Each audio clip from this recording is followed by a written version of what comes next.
Meaning of impede.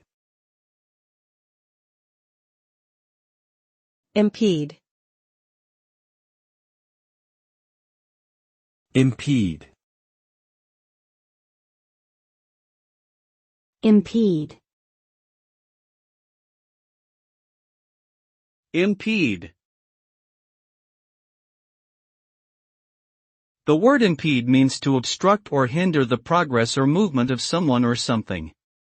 When someone or something is impeded, it is prevented from moving forward smoothly or quickly.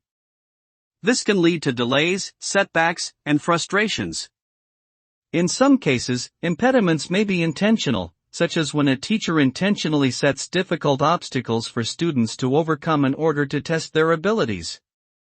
Impediments can also be unintentional roadblocks that need to be addressed in order to achieve a goal.